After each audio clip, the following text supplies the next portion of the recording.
स्वागत है आप सभी का आपके अपने चैनल लक्ष्य तक पर। अगर आपका भी सपना है यूपी टेट में पहली बार में ही पास होना तो यह क्लास आपके लिए इम्पोर्टेंट होने वाले है। हिंदी व्याकरण के संपूर्ण टॉपिक की बात आज की इस क्लास में करेंगे हम। पहले एक प्रश्न एमसीक्यू, उसके बाद दो प्रश्न वन लाइनर, फिर अगला एमसीक्यू, फिर अगला दो वन लाइनर। ठीक है, तो इसी पैटर्न को फॉलो करते हुए आज हम 50 प्रश्नों की प्रैक्टिस सेट करेंगे, तो ध्यान से देखिएगा क्योंकि क्लास बहुत ही ज़्यादा इम्पोर्टेंट होने वाला है। ये रहा आज की क्लास का पहला प्रश्न। दुराचार शब्द में कौन सी संधि है? देखिए, आप यह मत कहिए कि रोज यही पढ़ते हैं, बिल्कुल नहीं पढ़ते। हमने आपको बताया कि हिंदी व्याकरण में आखिर पढ़ेंगे क्या आप? जब आपके सिलेबस में संधि, समास, प्रत्यय, उपसर्ग, अलंकार, छंदी, छंद जो है, ये सब टॉपिक दिए हैं, तो यही तो हमें डेली पढ़ना है ना। और यही डेली पढ़ के हम 60 प्रश्न डेली जो सॉल्व कर रहे हैं, 60 से 50 प्रश्न, उसी में से हम आपको 30 प्रश्न पेपर में दिखाएंगे कैसे आप सही करके आते हैं।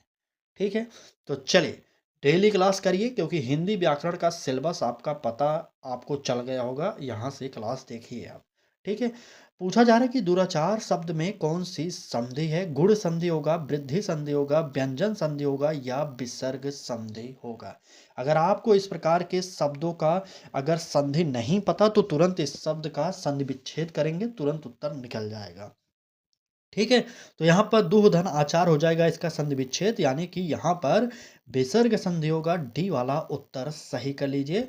और चलिए पहले प्रश्न का वन लाइनर देखते हैं क्या कह रहा है। ठीक है, चलिए कह रहे हैं कि नवनीत में कौन सा समास है? नवनीत शब्द दिया गया और आपसे पूछा जा रहा है कि समास कौन सा होगा, तो लिख लीजिएगा नवनीत में जो है बहुब्रीहि समास हो जाएगा। ठीक, अगला प्रश्न कह रहा है कि अत्यधिक में कौन सा उपसर्ग है? हमने आपको बताया कि शब्दों के पहले जो लगता है उसे उपसर्ग कहते हैं, तो यहाँ पर अति शब्द लगा है, इसका यही उत्तर सही हो जाएगा। ठीक, नेक्स्ट प्रश्न देखेंगे क्या कह रहा है। जो पढ़ता है वही सफल होता है, यह वाक्य कौन सा है?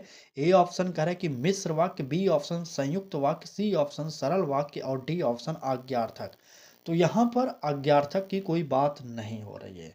ठीक है, चलिए सरल वाक्य भी हम नहीं कहेंगे, इसे हम आपको बताएंगे मिश्र वाक्य नहीं तो संयुक्त वाक्य, दो में से एक ही कहेंगे। फटाक से कमेंट करिए उत्तर कौन सा होगा, देखते हैं हम। तो चलिए, बिल्कुल बिल्कुल, बिल्कुल, एकदम सही। अगर जो पढ़ता है वही सफल होता है, इस प्रकार के अगर आपको ऑप्शंस मिल जाते हैं तो आप लोग मिश्र वाक्य मारिएगा, संयुक्त वाक्य मत मारिएगा। ठीक है, ए ऑप्शन सही कर लीजिए, यहाँ पर मिश्र वाक्य ए ऑप्शन।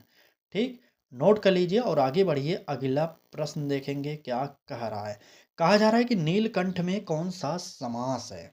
चलिए बताइए, नीलकंठ में समास कौन सा होगा? नीलकंठ में कर्मधारय होगा। ठीक, नीलकंठ में कर्मधारय होगा। अधिकार में कौन सा उपसर्ग है? यहाँ पर प्रत्यय पूछा जा, माफी चाहेंगे, प्रत्यय पूछा जा रहा है। अगर उपसर्ग पूछा जाए तो अधि हो जाएगा। ठीक है, और यहाँ पर इसका यही होगा अधिधनकार, ये जानते रहिएगा। ठीक, तो यहाँ पर नोट करिएगा कौन सा होगा यहाँ पर प्रत्यय, यहाँ पर कार प्रत्यय हो जाएगा।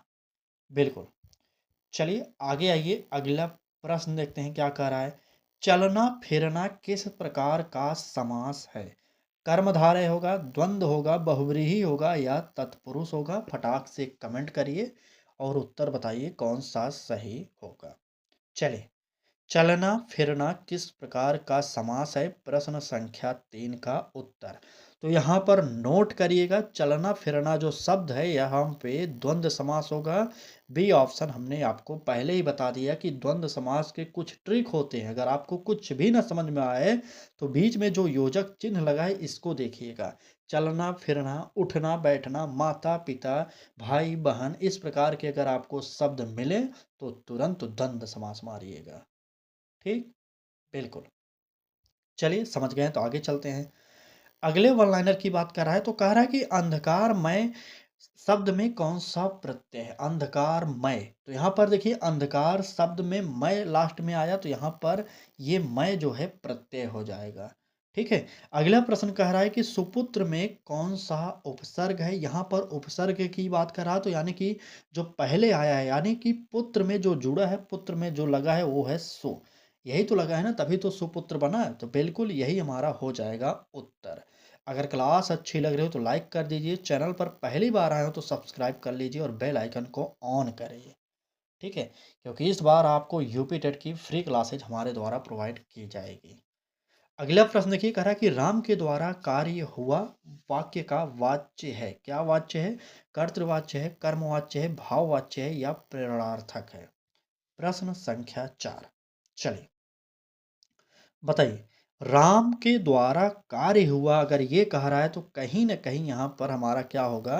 कर्मवाच्य हो जाएगा, यानी कि बी वाला उत्तर सही हो जाएगा। ठीक? वन लाइनर देखिए क्या कह रहा है? कृषक किस प्रकार की संज्ञा है? तो कृषक शब्द जो है किस प्रकार की संज्ञा है? यहाँ पर सारे कृषकों की बात हो जाएगी, यानी कि यहाँ पर हमारा जातिवाचक हो जाएगा। जातिवाचक संज्ञा। ठीक? अगला प्रश्न कह रहा है कि मातृभूमि में कौन सा समास है? तो नोट कर लीजिए, मातृभूमि में होगा तत्पुरुष समास। ये भी हमारा इम्पोर्टेंट हो जाएगा। कृषक जातिवाचक संज्ञा है और मातृभूमि में तत्पुरुष समास होता है। ठीक है? चलिए प्रश्न संख्या 5 देखिए और उत्तर फटाक से बताइएगा। क्या कह रहा है? उसने मुझे पुस्तक दी। इसमें जो मुझे है ये क्या है? कर्ता है, कर्म है, संप्रदान है या अपादान है? चलिए, उसने मुझे पुस्तक दी। अगर पूछा जाए इसमें जो शब्द दिए गए मुझे ये क्या है, तो आप लोग बताइएगा संप्रदान। ठीक है? बिल्कुल संप्रदान कारक हो जाएगा। यहाँ पर सी वाला उत्तर बिल्कुल सही होगा। ठीक? वन लाइनर देखिए कह रहा है कि दुर्बल में कौन सा उपसर्ग है? तो दुर्बल में दू होगा सिर्फ। ठीक है? दुर्बल में दू उपसर्ग हो जाएगा। बालकपन में प्रत्यय पूछा जा रहा है तो पन प्रत्यय हो जाएगा यहाँ पर, क्योंकि बालक में पन शब्द जुड़ने के कारण यह बालकपन बन गया। ठीक? अब यहाँ से एकदम समझ लीजिए कि उपसर्ग देखिए हमने शब्द के पहले शब्द को लिख दिया यहाँ पर। ठीक है? शब्द के पहले अक्षर को यहाँ पर उपसर्ग, और पन देखिए यहाँ पर प्रत्यय पूछा गया तो यहाँ पर लास्ट वाला हो जाएगा। तो यकीन मानिए, अगर आप भी हमारे साथ जुड़ रहे हैं तो इस बार यूपी टेट में पास होने से आपको कोई नहीं रोक सकता। ठीक? चलिए आगे आइए, अगला प्रश्न देखते हैं। कह रहा है कि अत्यल्प में कौन सी संधि है? गुण संधि है, वृद्धि संधि है, यण संधि है या व्यंजन संधि है? तो यहाँ पर अत्यल्प की बात कर रहा है। तो इसका संधि विच्छेद पहले कर लीजिए, उसके बाद फटाक से बताइए। अत्यल्प प्रश्न संख्या 6। बिल्कुल सही। यहाँ पर क्या हो जाएगा? व्यंजन संधि होगा। डी वाला उत्तर सही कर लेंगे हम लोग। ठीक? वन लाइनर देखिए कह रहा है कि राजपुत्र में कौन सा समास है? तो बताइए राजपुत्र में समास कौन सा होगा? फटाक से कमेंट करिए। राजपुत्र यानी कि राजा का पुत्र हो जाएगा, तो यानी यहाँ पर तत्पुरुष समास हो जाएगा। ठीक? तत्पुरुष समास। ये रहा इसका उत्तर। विद्वता में प्रत्यय कौन सा है? अगर आपसे ये पूछा जाए तो यहाँ पर ता प्रत्यय है। ठीक है? विद्वता में ता प्रत्यय होगा। चलेंगे आगे और देखेंगे अगला प्रश्न। कम समय में अधिक प्रश्न डेली प्रोवाइड करने की पूरी कोशिश की जा रही है, क्योंकि समय आपका बहुमूल्य है। इस बार यूपी टेट में झंडा गाड़ना है हमें। ठीक? चलिए बिल्कुल देखिए प्रश्न, प्रश्न संख्या 7। चलिए देखिए, कह रहा है कि वह आया और चला गया। यह वाक्य है। क्या है? सरल है, संयुक्त है, मिश्र है या आज्ञार्थक? तो यहाँ पर आज्ञार्थक की बात नहीं हो रही है। बताइए ए बी सी उत्तर कौन सा सही होगा हमारा प्रश्न संख्या 7 का? चलिए, वह आया और चला गया प्रश्न संख्या 7। तो यहाँ पर संयुक्त वाक्य है ये हमारा। बी वाला उत्तर सही करिए। इस बार जो लोग मिश्र बता रहे हैं उनका गलत हो जाएगा। ये मिश्र वाक्य नहीं है। ठीक? बिल्कुल, ये है हमारा संयुक्त वाक्य। वन लाइनर देखिए, कह रहा है कि अनुशासन में उपसर्ग कौन सा है? तो अनु हो जाएगा। और पूछा जा रहा है अगले प्रश्न में गृहकार्य में समास, तब आप समास बताएंगे जल्दी से। चलिए जल्दी से बताएंगे समास कौन सा होगा गृह कार्य में? तो गृह कार्य में हो जाएगा कौन सा? घर के लिए कार्य हो गया ना, बिल्कुल तत्पुरुष। नोट करिए तत्पुरुष समास। ठीक है? बिल्कुल। अब तो आप काफ़ी लोग हमारे साथ बहुत दिनों से जुड़े होंगे, उनको तो पता चल गया होगा कि किस प्रकार से यूपी टेट को हल करना है अच्छे तरीके से प्रश्नों को। ठीक है? अब तो आप तो जब भी क्लासेस देख रहे होंगे हमारे साथ डेली, तो आपको लगता होगा कि प्रश्न रिपीट हो रहे हैं। प्रश्न रिपीट नहीं हो रहे हैं, पैटर्न आपको वही दिखाया जा रहा है ताकि आपके दिमाग में सेट हो जाए। प्रश्न रिपीट नहीं हो रहे हैं, इतना ध्यान रखिएगा। ठीक है? अब काफ़ी दिनों से आप लगातार प्रैक्टिस कर रहे हैं ना, धीरे-धीरे आदत हो जाएगी। आप देखते ही प्रश्नों को उत्तर मार देंगे सही। इसीलिए आज से ही हम आपको प्रैक्टिस सेट करा रहे हैं कि पढ़िए आज से ही। ठीक? प्रश्न देखिए कह रहा है कि पढ़ाया क्रिया का कौन-सा रूप है? पढ़ाया शब्द जो है क्रिया का कौन-सा रूप है? अकर्मक है, सकर्मक है, प्रेरणार्थक है या भाववाचक है? बताइए। पढ़ाया शब्द कौन-सा क्रिया का रूप है? प्रश्न संख्या 8। तो देखिए पढ़ाया में प्रेरणार्थक हो जाएगा, यहाँ पर हमारा सी वाला उत्तर सही हो जाएगा। ठीक? पुत्रवत में प्रत्यय कौन-सा है? अगर आपसे ये पूछा जाए पुत्रवत में प्रत्यय, तब जल्दी से बता दीजिए। तो बिल्कुल हमने आपको क्या बताया कि प्रत्यय शब्द के लास्ट में लगता है, यहाँ पर वत जो है ये प्रत्यय हो जाएगा। ठीक है? जलचर में कौन-सा समास है? अगर आपसे ये पूछा जाए तब आप क्या बताएँगे? चलिए, बिल्कुल, जलचर में तत्पुरुष समास हो जाएगा। नोट करिए तत्पुरुष समास। ठीक है? तत्पुरुष नोट कर लीजिएगा। आगे आइए देखते हैं अगला प्रश्न क्या कह रहा है। जिसने परिश्रम किया वही सफल हुआ। यह वाक्य है। क्या है? सरल है, संयुक्त है, मिश्र है, प्रश्नवाचक है? बताइए। जिसने परिश्रम किया वही सफल हुआ। प्रश्न संख्या 9 का उत्तर बताइए। चलिए, जिसने परिश्रम किया वही सफल हुआ। प्रश्न संख्या 9 का उत्तर फटाक से बताइए। तो यहाँ पर संयुक्त नहीं है, ये हमारा मिश्र होगा। सी वाला उत्तर सही कर लीजिए आप। ठीक है? चलें आगे। चलिए, वन लाइनर देखिए। हर प्रश्न में 2 वन लाइनर आपको प्रोवाइड किए जा रहे हैं। अगर आप आज की क्लास में 18 से 20 प्रश्न पढ़ लिए तो समझ लीजिए वन लाइनर भी लगभग 35 से 40 प्रश्न आप पढ़ लेंगे। कुल मिलाकर 55 से 60 प्रश्नों की चर्चा आज होगी यहाँ पर। ठीक है? तो ध्यान से पूरी क्लास को देखना है। अगर क्लास अच्छी लग जाए तो लाइक करके जाइएगा। ठीक? चलिए, प्रश्न देखते हैं। कह रहा कि अप्रसन्न में उपसर्ग कौन सा है? अभी मैंने बताया कि उपसर्ग शब्द के पहले लगता है, तो प्रसन्न में यानी कि अ उपसर्ग लगा है, इसको जान जाइए। फिर अगला प्रश्न देखिए, दूसरा वन लाइनर। रक्तिम में प्रत्यय कौन सा है? तो रक्तिम में कौन सा प्रत्यय होगा ये आप बताएंगे। चलिए, रक्तिम में प्रत्यय कौन सा होगा? इम हो जाएगा। ठीक, बिल्कुल, इम प्रत्यय हो जाएगा। आइए आगे बढ़ते हैं और देखते हैं हमारा अगला प्रश्न क्या कह रहा है। कहा जा रहा है कि निराश शब्द में उपसर्ग कौन सा है? नि है, निर है, निरा है, निह है? बताइए। निराश शब्द में उपसर्ग। चलिए, प्रश्न संख्या 10 का उत्तर फटाक से बताएंगे और देखेंगे कितने लोग सही बता रहे हैं। बिल्कुल, निर हो जाएगा यहाँ पर सही उत्तर। ठीक, बी वाला उत्तर सही करिए और आगे आइए। अगला प्रश्न देखिए। पूछा जा रहा है कि चतुर्भुज में समास कौन सा है? तो चतुर्भुज में कौन सा समास होगा? नोट करिए, यहाँ पर बहुब्रीहि हो जाएगा। ठीक, अगला प्रश्न कह रहा है कि पाठशाला में समास कौन सा है? तो पाठ के लिए शाला यानी कि तत्पुरुष हो जाएगा।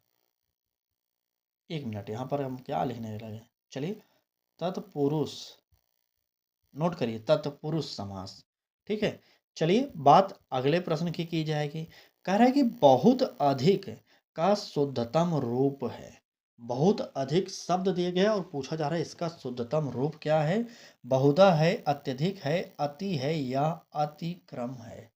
फटाक से प्रश्न संख्या 11 का उत्तर बता दीजिए कौन सा सही होगा। चलिए, बहुत अधिक का तत्सम रूप, शुद्ध तत्सम रूप यानी कि शुद्ध होता है जो उसे हम तत्सम भी कहते हैं। आप जानते होंगे तत्सम शब्दों को क्या कहते हैं? जो संस्कृत वाला शब्द होता है उसे हम तत्सम कहते हैं। ठीक है? यहाँ पर प्रश्न में पूछा गया था कि बहुत अधिक का शुद्ध तत्सम रूप क्या है? तब आप लोग नोट करिएगा, बहुत अधिक का शुद्ध रूप होगा अत्यधिक। ठीक है? अत्यधिक सही कर लीजिए। आइए वन लाइनर देखते हैं क्या कह रहा है। वन लाइनर में कहा जा रहा है कि स्वदेश में उपसर्ग कौन सा होगा? बताइए। बिल्कुल, उपसर्ग शब्द के पहले लगता है तो देश शब्द में स्व उपसर्ग लग जाएगा तो स्वदेश बन जाएगा। अगला प्रश्न देखिए, कह रहा है कि सज्जनता में प्रत्यय कौन सा है?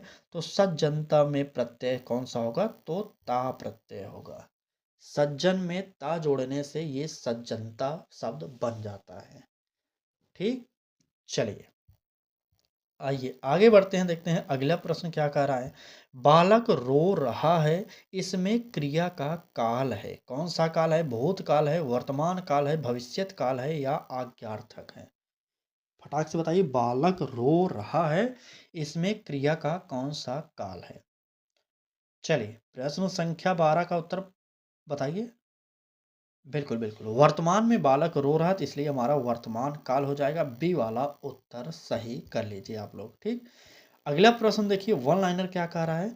कहा जा रहा है कि महापुरुष में समास कौन सा होगा? आपको बताना है, बताइए।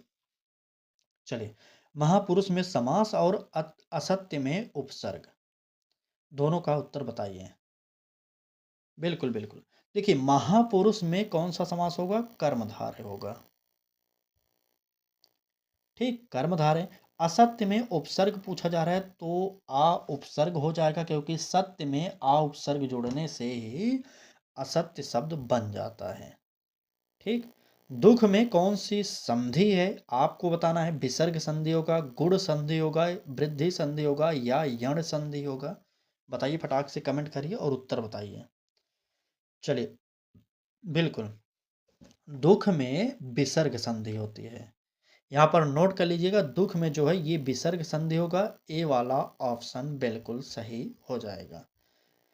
साहित्यिक में प्रत्यय कौन सा है? अगला प्रश्न। और नीरज में समास कौन सा है? चलिए, साहित्यिक में प्रत्यय कौन सा होगा? तो आपको मैंने बताया था लास्ट में प्रत्यय लगता है, इक प्रत्यय यहाँ पर लगा है। और नीरज में समास कौन सा, ये अगर आपसे पूछा जाए तो बताइएगा बहुब्रीहि समास है। ठीक, नीरज शब्द में बहुब्रीहि समास हो जाएगा। आगे नोट कर लीजिए और बढ़ जाइए तुरंत। चले, अगला प्रश्न देखिए, कह रहा है कि वह मुझसे बड़ा है। मुझसे जो शब्द है ये कौन सा कारक है? करण कारक होगा, संप्रदान होगा, अपादान होगा या अधिकरण होगा? फटाक से बताइए। प्रश्न संख्या 14। चलिए, वह मुझसे बड़ा है, प्रश्न संख्या 14। तो यहाँ पर मुझसे शब्द जो है ये हमारा अपादान हो जाएगा। सी वाला उत्तर निकाल लीजिए। ठीक, 14 प्रश्न था ना, नंबर 14 नंबर का सी ऑप्शन, अपादान या संप्रदान? चलिए बताइए। बिल्कुल, यहाँ पर अपादान कर लीजिए अपादान। ठीक है, अपादान सही है। अगला प्रश्न देखिए, कह रहा है कि क्या है? दिगंबर में समास पूछा जा रहा है, बताइए। अत्याचार में उपसर्ग पूछा जा रहा है, दोनों प्रश्नों का उत्तर बताइए फटाक से। दिगंबर में समास और अत्याचार में उपसर्ग, बताइए।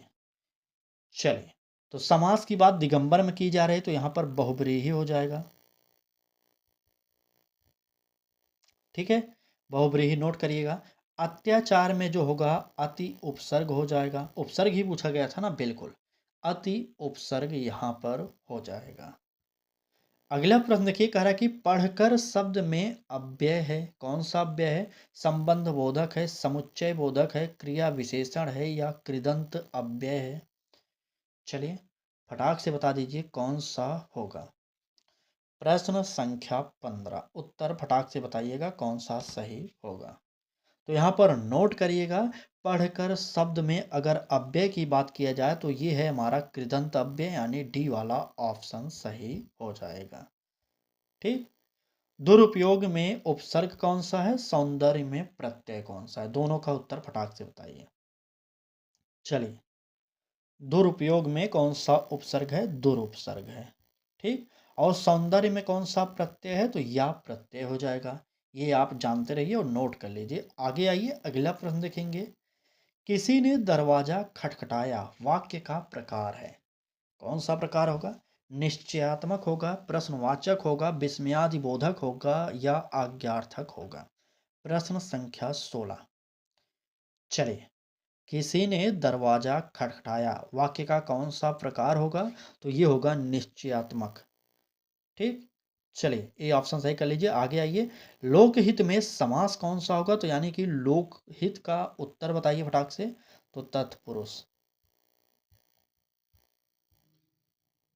ठीक, तत्पुरुष समास। अगला प्रश्न कह रहा है कि अनुकरण में उपसर्ग, तो यहाँ पर उपसर्ग पहले लगता है तो अनु शब्द हो जाएगा इसका उपसर्ग। नोट करिए और अगला प्रश्न देखिए क्या कह रहा है। आज की क्लास का आखिरी एमसीक्यू। ठीक है, बताइए सर्वज्ञ में कौन सा समास है? द्वंद्व होगा, कर्मधारय होगा, बहुब्रीहि होगा, तत्पुरुष होगा। चलिए, सर्वज्ञ शब्द दिया गया और आपसे समास पूछा जा रहा है। बताइए 17वें का उत्तर क्या बता रहे हैं आप लोग? बिल्कुल, 17वें का उत्तर सर्वज्ञ का बी भी दे रहे हैं, कुछ लोग सी भी दे रहे हैं, तो नोट करिएगा यहाँ पर बहुव्रीहि समास होगा, यानी कि सी वाला उत्तर सही होगा। ठीक, आज के आखिरी दो ऑनलाइनर प्रश्नों को देख लीजिए। विद्यार्थी में प्रत्यय कौन सा है और निरुपाय में उपसर्ग कौन सा है? दोनों का उत्तर फटाक से 10 सेकंड का समय लीजिए और बताइए, हम आपके उत्तर का इंतजार कर रहे हैं। चलिए बताइए, आखिरी प्रश्न है तो बता दीजिए ना। विद्यार्थी में अगर प्रत्यय पूछा जाए तो ई प्रत्यय है। निरुपाय में अगर पूछा जाए कौन सा होगा? तो निर, ये हमारा उपसर्ग हो जाएगा। ठीक, बिल्कुल। तो ये रहा आज की क्लास। कैसी लगी आपको ज़रूर बताइएगा। क्लास अच्छी लगी हो तो लाइक कर दीजिएगा। चैनल को अभी तक आपने सब्सक्राइब नहीं किया तो कर लीजिए, क्योंकि इस बार यूपी टेट की फ्री प्रैक्टिस बैच आपको प्रोवाइड की जा रही है। और इस क्लास को शेयर ज़रूर कर दीजिए। उसके बाद आप डेली जुड़िए हमारे साथ। ठीक, तो चलिए क्लास को यहीं पर समाप्त करते हैं। कोई आपकी इच्छा हो पढ़ाई से संबंधित ज़रूर बताइएगा। किसी और सब्जेक्ट की प्रैक्टिस चाहते हैं उसको भी कमेंट बॉक्स में बताइए। और हाँ, इसको ज़रूर कमेंट करके बताइएगा कि इस बार आप पेपर 1 की पेपर देने वाले हैं या 2 की। ठीक है, लेकिन यह क्लास पेपर 1 और पेपर 2 दोनों के लिए हो रही है, चाहे सीडीपी हो चाहे हिंदी हो। ठीक है, चलिए बिल्कुल बिल्कुल। चलिए चलिए, ठीक, एकदम सही है। क्लास को यहीं पर समाप्त करते हैं। कल फिर मिलेंगे एक नए क्लास के साथ। तब तक पढ़ाई करिए आप लोग। ठीक है, धन्यवाद।